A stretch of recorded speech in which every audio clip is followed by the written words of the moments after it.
Welcome to Taming Disaster with Drones for Good podcast, presented by Aeros, part of GE Aviation, with additional financial support from First Eyes and Pix4D. Tune in for in-depth interviews, one-of-a-kind perspectives, and insightful conversations with industry leaders who are using drones to help prepare for, respond to, and recover from complex emergencies and major disasters around the world. And now, from the Airt Studios in Miami, Florida, the heart of Hurricane Alley, here is your host, Christopher Todd.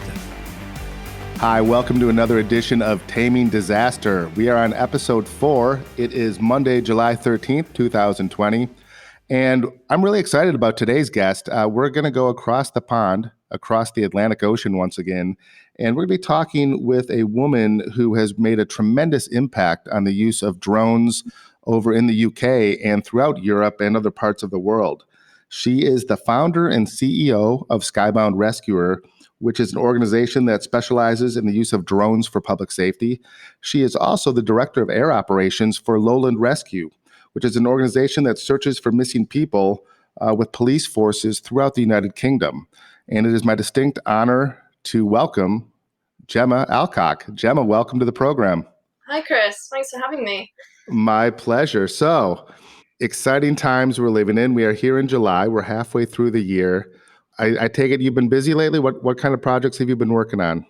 Yeah, very, very busy. I'm very thankful to the UK government that have put together a lot of funds for innovation that has been applicable to drone technology. So it's been a lot of application writing to look at new innovation projects for the use of drones. My field is obviously public safety, but that's always been one use case of many for these innovation applications. I'm currently working with a company called HeroTech 8. I'm doing a impact analysis of putting existing technology into their automation platform and putting these platforms or drone-in-a-box systems where we need them for rapid response. So to qualify the impact of having this network of drone-in-a-box systems across the UK initially, obviously other countries eventually, for optimal response times. That's really cool. Yeah, it's going to be awesome. Like any emergency service can task one of these drones on demand. And as I said, optimal response times, so we can get the drone there even quicker than currently. And this will really help inform the wider SAR community of the benefits of what this kind of network might look like and the benefits it can offer. Hi, Gemma. So I want the audience to kind of understand your background and how you got to where you are today. So before we get into all the amazing projects you're working on and learn a little bit more about SkyBound Rescuer and Lowland Rescue, I think everyone would like to know, how did you get started in drones and unmanned systems and search and rescue? How did this come to this point where you are today? What was the catalyst? So search and rescue came first in my life. And that actually was fueled by my love of the sea. So I trained to be a beach lifeguard for my summers between university studies. And then my journey into the drone world has been very much research-led. So again, started with university. It was my dissertation project at Bournemouth University, and that was in 2014. I had to choose an industry or an organization to research and find areas in which they struggled, to then define that problem and then solve that problem with product design and create a business case that went with that solution. So as a proud and passionate beach lifeguard for the RNLI, which is the Royal National Lifeboat Institution, does all the beach lifeguarding and maritime response for its lifeboat service over in the UK. I decided to work with the RNLI to find and solve a problem that they struggle with. So I found during that research that the RNLI really struggled to find people in the water during darkness. It takes them 3 to 4 times longer to find someone in darkness than it would daylight if all other conditions were the same, which can be the difference between life and death. So obviously, they can't take 3 to 4 times longer, so instead they have to task 3 to 4 times the amount of assets to the same search area, so that the probability of detection is the same as a daylight search. And between 25 to 40% of their annual searches are done in darkness, so that's thousands of searches every year that are struggling with this problem. Wow. Yeah, so that became the problem that I wanted to address through my university dissertation. That that's pretty cool. So something a lot of people don't know about me is I was actually trained as a Coast Guard search and rescue instructor for the maritime environment. And one of the things we would teach people is, when you're searching for somebody in the water, whether it's a swimmer or a man overboard, it's really the equivalent of looking for a coconut floating in the water. I mean, you're looking for their head or so. You're not going to get that whole body shot that everyone's looking for. And it's extremely difficult. And people just don't realize that. And I live here in Miami Beach now, and ocean rescue lifeguard towers are up and down the beach right behind our house. And I often look out there and think if they were using unmanned systems, they could really enhance the way they not only search for people in the water, but when people get caught in riptides and they're getting kind of pushed out to sea, the ability to go drop them a flotation device could be really useful. So it's really cool that you kind of saw that, back in 2014 and decided to pursue that. Yeah, I mean, and also when things go wrong in the water, things go wrong very quickly, especially if someone can't swim, so it's very, very time critical. Our waters are pretty cold as well. They're not quite as warm as Miami. Yep. So we have that added challenge as well of getting to them before hypothermia. Yep. Yeah. We also have a cold water shock as well. When someone initially enters the water, they might not be able to breathe properly, so they're breathing in that water very quickly. So it's a very time-critical form of search and rescue. And so through that project, I interviewed a lot of lifeboat crew, men and women, lifeboat crew trainers, and it became very clear very quickly that the asset that helped them the most was the Coast Guard helicopter services, because of the higher height of ice, so it was higher up, it could see more, but also the specialist sensing payload technologies that it had on board as well. However, during darkness, which is what I was focusing on, the average time from being tasked to being airborne was 40 minutes. That's before they've even transited to the search area to start searching for that person. And you'll know as well as I do that in search and rescue, we have a golden hour. That's 1 hour to find them and get them to definitive care for the best chance of survival. So during darkness, the Coast Guard helicopter service was actually missing this opportunity quite a bit. And so I wanted to give the benefit of the helicopters, so the higher height of eye and the specialist technologies, that benefit to the lifeboat crews, but instantly, which is how it became drones. And I guess the rest is history, because I think I instantly saw the potential of this technology to solve this problem. And then the more I was researching into it, it's like, actually, this doesn't just solve a nighttime problem. This solves so many problems in search and rescue. And I continued that research, and it slowly developed into SkyBound Rescuer. So that's cool. And it really is amazing. I mean, if you think about the current model and you hit it on the head, it's okay. A case comes in, alert goes out. It takes 40 minutes, as you stated, for an air crew to maybe spin up and launch. And I know with the U.S. Coast Guard, that'll be typically a 3 to 4 person crew, depending on the aircraft. And then you've got that one asset out there looking for the target. Whereas if we can get unmanned systems or even drone swarms that can go out and start the search part and locate a target, then the air crew becomes the rescue part that can go out and find, detect, hoist, and treat the patient. And yeah, I mean, fair point. In the UK, like Alaska, a person in the water has minutes generally, not like here in Florida where you can go on for hours or days if you need to. So that's pretty cool. So that led into SkyBound Rescuer. And so what kind of research were you working on then with SkyBound Rescuer that tied into this? So initially, the focus was around the RNLI and Coast Guard use cases. So it was very much a coastal, inshore and offshore search and rescue patterns. We were looking into, okay, we know our search patterns on the ground. We know them on the water. We know them from helicopters, but do any of these translate into good search patterns for drones? And it was through that research that actually a lot of emergency services were reaching out to me to hear about my research. And quite often it was police and fire, and it wasn't just from the UK either. In fact, New York Fire Department reached out to me quite early on. And so it became apparent to me that this kind of research is not just needed in the maritime environment, which at that point was what I specialized in because that's what my initial training was in. It could benefit all kinds of search and rescue. And then it kind of developed into, well, then I was working with police and fire very closely, and they don't just use drones for search and rescue. They use it for all kinds of things, wildfires, structural fires, hazmat, counterterrorism, loads of different use cases. And so through working with these emergency services, I started to learn more, I started to help them more.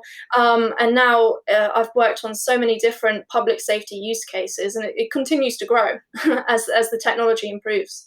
So, you bring up a really interesting quandary, which is, and I think a lot of people who are new into drones and are starting to become search and rescue drone folks may not always understand that search and rescue is really a specific discipline that's been around for, well, hundreds of years, to be frank. But the search patterns like expanding square and a vector search and a creeping line, people think we're making these names up, but they all have very specific purposes that have been used traditionally, depending on the case and the target and the time of day.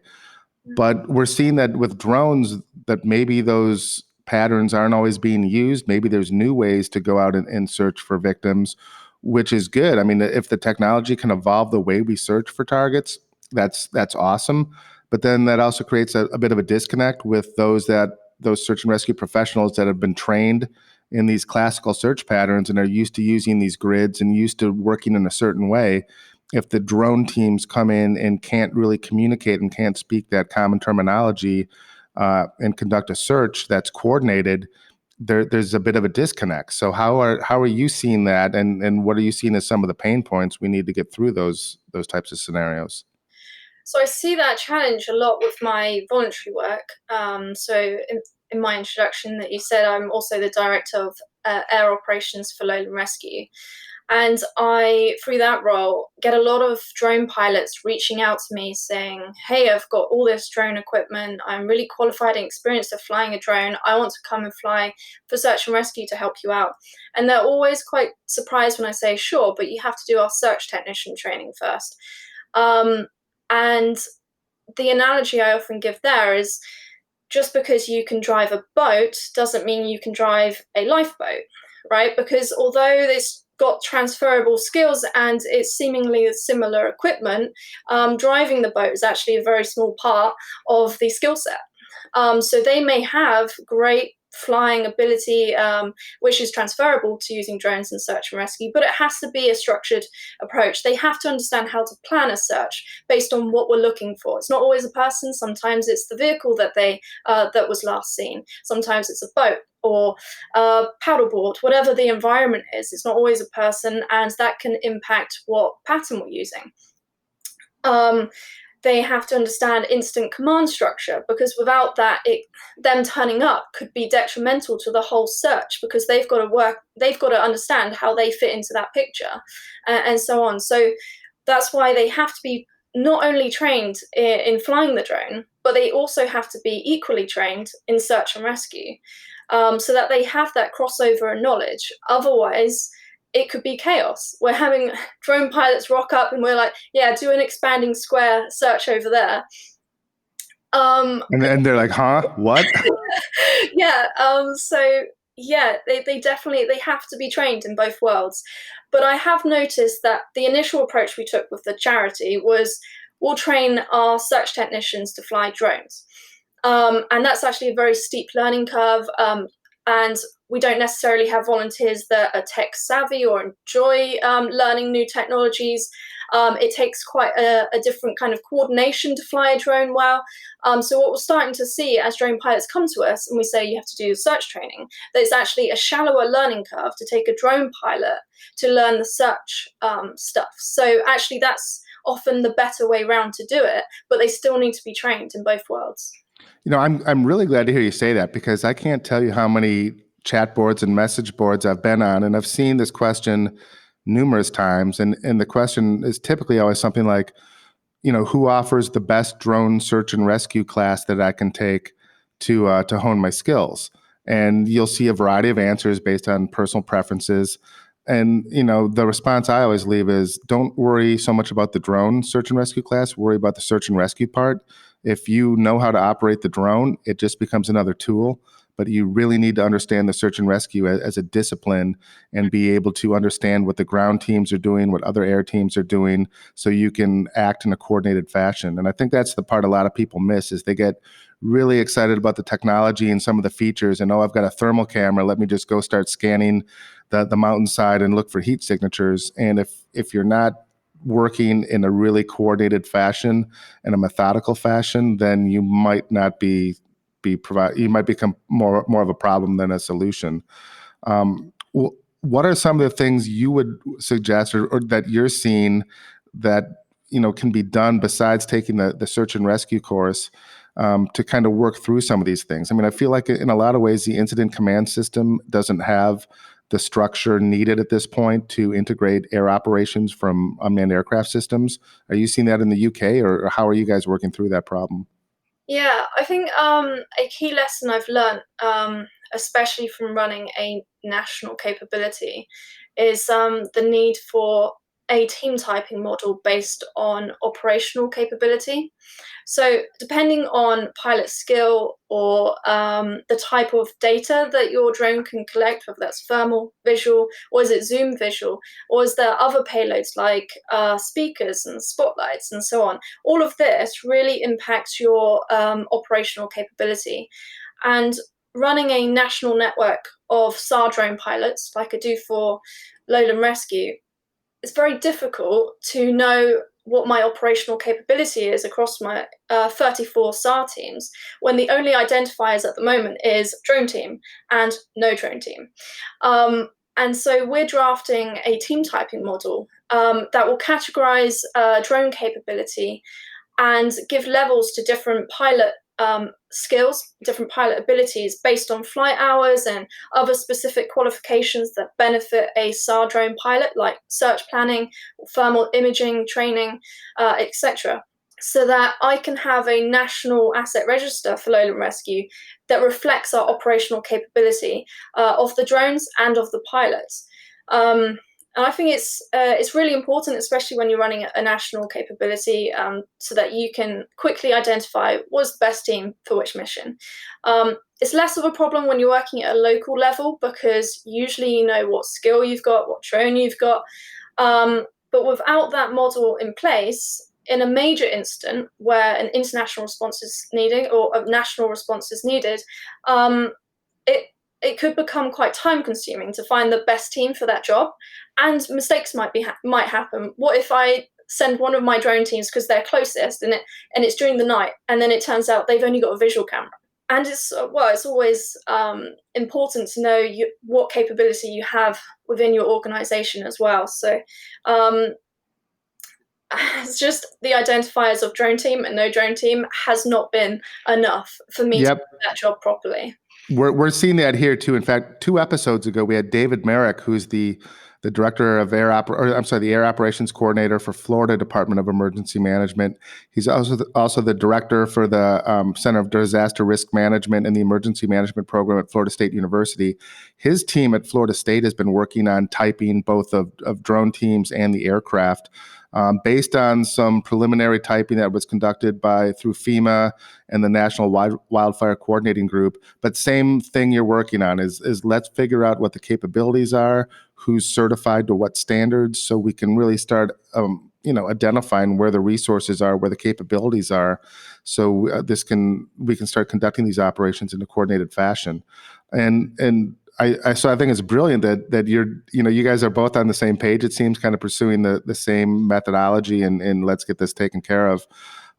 How are you handling the manned aircraft integration at this point? I mean, without the sensors and transponders and pinging, we've seen a significant amount of trepidation between manned aircraft pilots and unmanned aircraft pilots, because obviously the manned aircraft guys are up in the cockpit, they're in the air, and they've got years and years of experience in hours, and they're not really sure what the experience level is of the unmanned pilots on the ground. How are you working through that challenge in the UK? Yeah, so at the moment, that challenge from a Lowland Rescue perspective is not. I've given national guidance on how to create a good deconfliction plan, and that's based on communication, separation through distance, height, separation through time as well. So if you're saying, right, I'm going to be there between this time, they'll be there between that time. And then that is for each local team, each 34 teams, to then apply to the airports, aerodromes that are within their county, for them to agree that plan with them, so that, like, deconfliction can be achieved. It's just a case of having that set plan, sticking to that plan, and communicating always. It doesn't need to be a problem. And I think moving forward, in the work that I'm doing in SkyBound Rescuer, I'm working with companies like BT, like Altitude Angels, people that are bringing that connectivity, bringing that communication to the drone world, so that when we move into beyond visual line of sight, we can keep that communication. It's a bit more automated, in fact. It's even better than what we've currently got at VLOS. So it can be achieved. I know it's something that is feared, and it does hold the drone industry back somewhat because of that perception. But I've been part of trials where we've got helicopters, we've got drones, we've got different drones, all within the same search area. It can be achieved. It just needs to be communicated. Yep, I agree with you there. I mean, one thing we've seen too is that's really useful is when we'll take a manned aircraft pilot from a certain department or agency and put them either with the drone team, or perhaps they serve as one of the pilots in the drone team or act as an air boss. That goes so far towards bridging that gap. And suddenly the guys in the air realize that, wow, we've got one of our guys down there with the drones, and their confidence and their comfort level just increases exponentially in that, they've got somebody kind of watching their back on the ground. So that's gone a long way. And I think you're right. I think the technology is going to probably take care of this problem eventually. I don't think it's ever going to be as messy as it is right now. I feel like we're at the forefront of this amazing new technology coming up, but there's still a lot of pieces we need to put together, and we've got to flesh it out a bit further. You had mentioned earlier in the in our discussion the drone in a box. Can you tell us a little bit about that project? I mean, that sounds really cool. What is the goal there, and what are you trying to accomplish? So essentially, the company I'm working with is Hirotech 8. It's basically makes the drone self-sufficient. It recharges it. It acts as a ground control station that allows you to control it from anywhere in the world. And right now, I'm doing an impact analysis on putting existing technology. So we're testing Anafi, Mavics, putting it into their automated platform. And then putting these platforms or drone-in-a-box systems exactly where we need them based on optimal response times. And this is to quantify and qualify the impact of having a network of drone-in-the-box systems scattered all across the UK for optimal response times, for full coverage of the UK and the surrounding maritime environment. And what does that future look like? Does that improve upon what we currently have, or does that add to what we've currently got?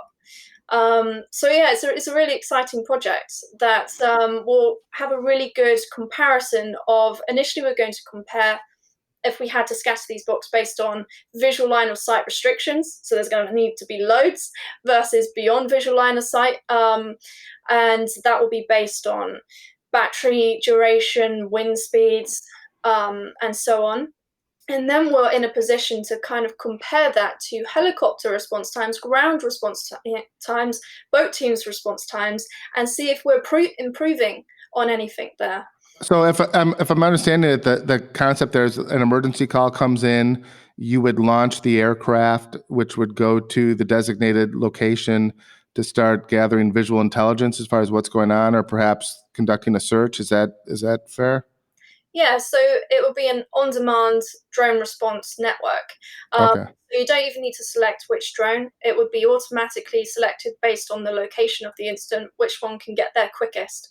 Eventually, further down the line, we'll look at swarm technology. So then maybe multiple drones are being tasked to either cover a large area quicker or to work together as a team to do different functions within the same incident. So yeah, one could be simply a comms relay and to give situational awareness picture, and then the other one could be a tactical asset actually carrying out the search or examining the fire and so on. So yeah, it's the potential for it is limitless. But at the moment, we're doing an impact analysis, so at the initial stages of it. And are you going to be releasing that impact analysis publicly, or is that for a private client? Yeah, so that will be put out publicly once we've created that paper.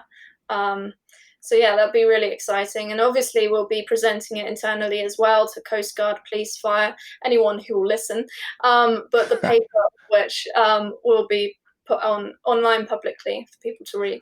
Yeah, that's super cool. I mean, I think, we're so focused on this single aircraft operation at the present time, given so many of the limitations we're working with. But I mean, when you really start thinking about the power of multiple aircraft working in concerts, such as a swarm, or even, convoy operations, so like for a mass casualty incident where you're sending aircraft out to recon and assess the scene and assess the incident, and then bringing in the right type of supplies, whether it's medical supplies or relief supplies, to targeted areas. I mean, that's really where we're going to see the power of this technology just accelerate beyond our imagination. And it sounds like you're at the cutting edge with some of that. So that's pretty exciting. It also kind of reminds me of a little bit of what Chula Vista Police in California are doing with the drone as a first responder. Have you been following that project? Yeah, so it's really impressive. I remember reading when they put out the initial figures of the trial, which was like 79 arrests in, was it 6 weeks? So yeah, really impressive stuff. Yeah. So Chief Werner over at Drone Responders, our sister podcast, actually had Captain Vern Salih and Fritz Reber, who was formerly with Chula Vista, talking about that program. So we might need to link you up with them at some point. You can share research and share data, because they've been getting a lot of publicity and a lot of attention for that. And I think, it's going to be amazing for people to hear that you're working on similar research over in the UK. And I mean, there's a lot of similarities with the Civil Aviation Authority over there, but there's some differences too. I mean, obviously here in the US, most pilots are working under FAA Part 107 for small unmanned aircraft systems. For our US audience that maybe doesn't understand the UK, what does that landscape look like in the UK? How are the pilots operating? What type of certification do they need to run these types of programs?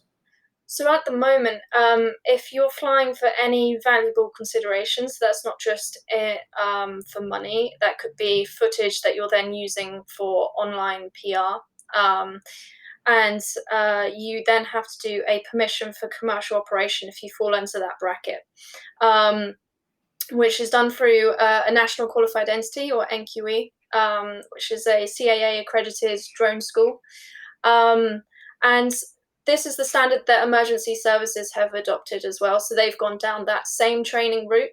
And then they've put on additional modules on top of search tactics, or they've also got an emergency service exemption where if there's immediate risk to human life, or it's a major incident, or short-term reactive, then they can fly higher, further, and closer to obstacles than a commercial operator. So they do specific training for those kind of scenarios as well.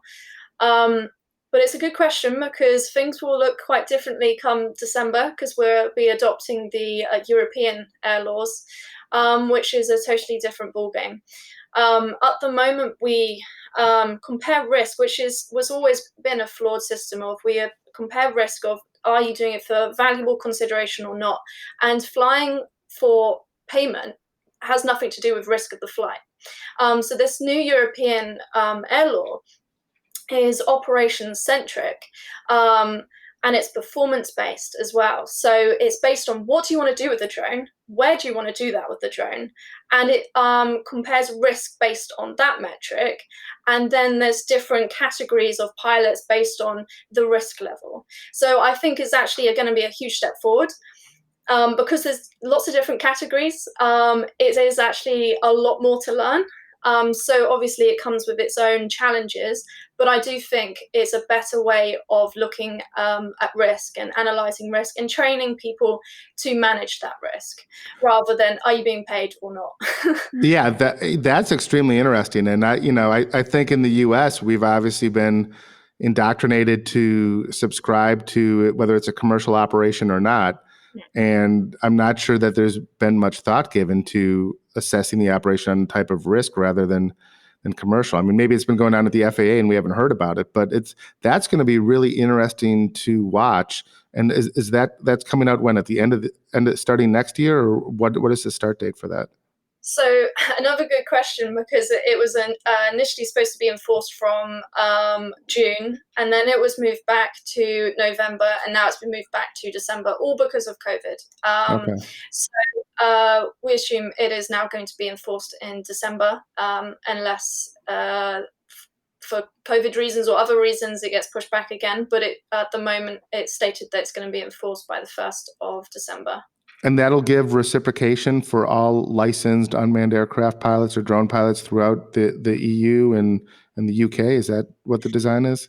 Yeah, so all member states will be flying to the same laws, because at the moment we're all working in silos when it comes to our regulations. So if I wanted to just go to France to fly, is just a different regulatory framework. Yep. This will allow you to go from member state to member state, the same laws applied. There's a bit of paperwork involved to apply what you're doing to that country, but it's nothing compared to the process right now of learning a whole new bunch of law. So yeah, it's going to be a big step forward. It will allow drone pilots in Europe to go from just being able to fly in their country to flying in any European member state. So yeah, it's going to expand their workload, which is great. And as with traditional aviation, I mean, English has been adopted as the standard language to use for communications with manned aviation. Is that being integrated into this project as well, or is it going to treat all the different nuanced languages, likewise? It's been written in every European language. I can't say I've read all of them. Okay. Just the British one. Yeah, sure. But yeah, it has been written in all the languages. So yeah, and it's the same law, just different language. So yeah, it's going to be a real standardized approach to it, which will be great. So you mentioned COVID-19. I mean, obviously that's been just a huge impact on the entire world this year, and the fact that it's delayed the rollout there is for 2-3 times you mentioned. What's your take on COVID? I mean, we've seen a lot of interesting use cases kind of bubble up on how drones are being used, or theories on how drones can be used for different types of scenarios around the world. I mean, have you seen anything that in your mind is really cool or really jumps out as something that is beneficial or that should be explored a little bit further? Yeah, I think from my perspective, anyway, the impact of COVID has been overwhelmingly good. It's been a catalyst for change. I've seen a step change in drone adoption for different public safety use cases, and drone acceptance in general as well. So one great example of this is the impact COVID has had on medical drone deliveries, right? a market research company called Markets and Markets published a paper that valued that segment of the drone delivery market at £326 million by 2023. And they've recently published another updated report based on the impact of COVID. And they believe from 2023, it will increase 49% year on year, reaching £4.3 billion by 2030. And the reasons they gave for that is that COVID has improved public perception. So people have gone from not trusting drones to deliver anything to probably preferring drones to deliver everything, to take the potential of human contamination out of the loop. And public perception is something that's usually costly and timely to change, but a crisis can cause opinions to change just like that. So we've seen that for the drone industry. Also, COVID has increased demand for medical deliveries. I think that was self-explanatory as to why. And because of that, thirdly, it has increased demand for alternative drone delivery solutions to meet this new increase in demand. And finally, it has also expedited changes and developments in aviation regulations, which again is something that's usually very slow to change. And yet all around the world, we've seen BVLOS or beyond visual line of sight drone operations happening in response to COVID. So I think it's been, from my perspective anyway, especially from a public safety perspective, it's been very good for the industry. I mean, the emergency services I work with, they've seen an increase in drone taskings. The drone-related companies I've worked with have seen an increase in demand for their products. I've seen from my charity work that more and more of my search and rescue teams want to start using drones. So I think it's really been a catalyst for change for us. So yeah, I think COVID has changed things that we've been trying to change for ages as an industry, and this has just caused it to speed up change. That is really phenomenal to hear. We've seen, you mentioned that nothing changes opinions faster than a crisis, and that's dead on. We've seen that in the US. We've seen some blowback from public safety agencies using drones to monitor social distancing and use the speaker capability to perhaps chastise people for not wearing a mask in certain places. As we see this new wave of COVID kind of creeping back in for some of the areas that have reopened, it seems like maybe public tolerance of the technology is there'll be more of an appetite. But then we also saw what happened here in the States with the Black Lives Matter movement, and the use of some aerial surveillance technology for monitoring protesters was getting some real negative media press. And I think it kind of put public safety back on its heels a little bit about how aggressively they want to be touting the use of this technology, especially for peacekeeping and crowd monitoring and then the public safety side. But if I'm hearing you correctly, in the UK, it's just kind of those issues aren't there. Everyone's kind of embracing the technology as a good thing. Yeah, to be honest, I'm not aware of any emergency service using the speaker during COVID response. I know that it was happening in France and other European countries, but I don't think we exercised that use case in the UK, so that might be a reason why. But I do think that in those kind of examples, that is the public not wanting to be controlled rather than any reflection on drone technology. But because we are so conscious of the negative perception of drones, as soon as we get a slight kickback from the public of why are you using drones to do that, we take it to heart and we start not using drones for that great use case, when actually monitoring crowds and controlling separation of people during this pandemic has actually been, that is a positive use case. It's just not ones that the public would enjoy. And I think the media tends to kind of take and shape that narrative in a way that will get the most eyeballs or the most clicks looking at their publication, which, obviously if there's controversy, more people get involved. And so we've seen, at least in the US, the media has kind of run with that and portrayed some of it in a negative light towards police and policing. Oh, yeah. But you guys don't have that problem in the UK because your media is super nice. Yeah, I'm kidding. yeah. No, it's good. So, well, I think that's a great takeaway. The fact that you're seeing some really positive things coming.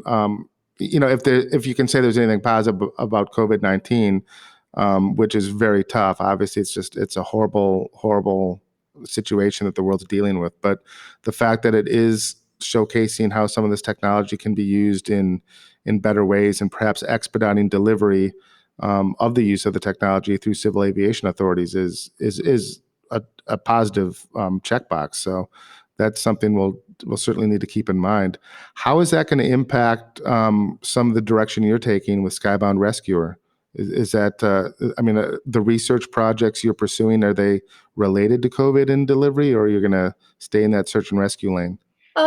Obviously, COVID has been factored in to a lot of these projects, especially the projects that we are requesting government funding on, because there's been specific pots of money set up for innovations that tackle COVID response.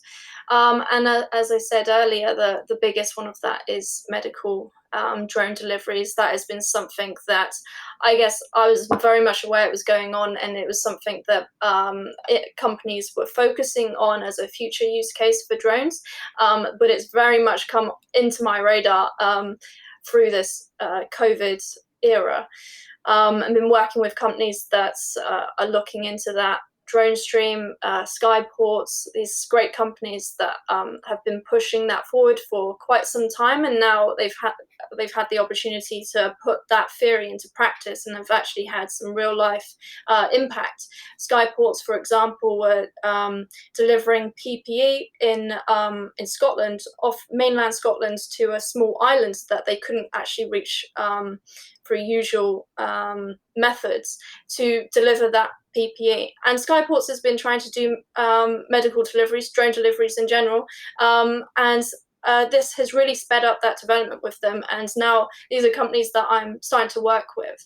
So yeah, it's certainly expanded my horizon of the types of companies I've been working with, the use cases that I've been focusing on, and it's a really exciting area as well. So yeah.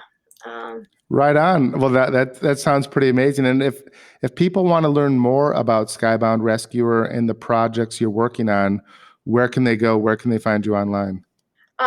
Any social media, just type in SkyBound Rescuer, but our website is skyboundrescuerproject.com. So yeah. Skyboundrescuerproject.com, and they'll be able to learn all about the research initiatives, you and SkyBound Rescuer. And as far as Lowland Rescue, is that something you want to tell people about? Where they can find more information if they want to get involved or contribute or just learn more about what you're doing with Lowland Rescue? Yeah, so that one, if you want to follow the Facebook page, Lowland Rescue, you can donate to our cause. We do all kinds of disciplines of search and rescue, not just drones. We've got dog teams, water teams, ground teams, and we do search and rescue all over the UK. So if you're listening and you want to support that cause, then please do find the Facebook page and donate. Awesome. So Lowland Rescue, SkyBound Rescuer, very exciting. Gemma, as we wrap up, any final thoughts you have for us? Anything you want to share about the future of unmanned systems throughout 2020 or beyond that you'd like everyone to kind of be thinking about? Well, the future, that's every entrepreneur's favorite topic. So I love talking about the future. I think it's going to be a combination of BVLOS, AI, so artificial intelligence, drone-in-the-box systems, and swarm technology. So just imagine a future where there's a network of drone-in-the-box systems strategically placed across the country to have full coverage of the country, and strategically placed based on response times as well, where most incidents are occurring, where any emergency service can task on demand these drones to respond to an incident.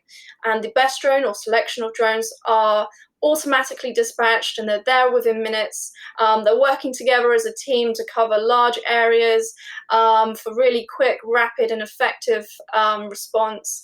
AI will enable these drones to make good use of the data they're collecting and make autonomous decisions based on flight patterns, avoiding obstacles, and so on. And I think the best part about that future is that it's already in development. Through SkyBound Rescue, I'm working with companies that are developing these amazing technologies. And what's really exciting is that someday that fantasy might be just my fantasy or everyone's fantasy, that could be today's reality in the not so distant future. And amen to that. That sounds like an amazing future, and I'm sure it will become reality. And I know a lot of people are pulling in that direction and pulling in your direction. Ladies and gentlemen, our guest today has been Gemma Alcock, founder and CEO of SkyBound Rescuer and Director of Air Operations for Lowland Rescue in the UK. Gemma, thank you so much for joining us. I hope you'll come back on the show again and join us real soon. Yes, please. Yeah, keep inviting me and I'll keep coming back. All right, and that'll do it for episode 4 of Taming Disaster Drones for Good. Thank you for joining us. We'll see you next time. Thank you for listening to Taming Disaster, a production of AIRT, the world's leading nonprofit organization supporting drones for good. Learn more about us online at airt.ngo. And be sure to tune in to our public safety focused podcast, Drone Responders, hosted by Charles Werner.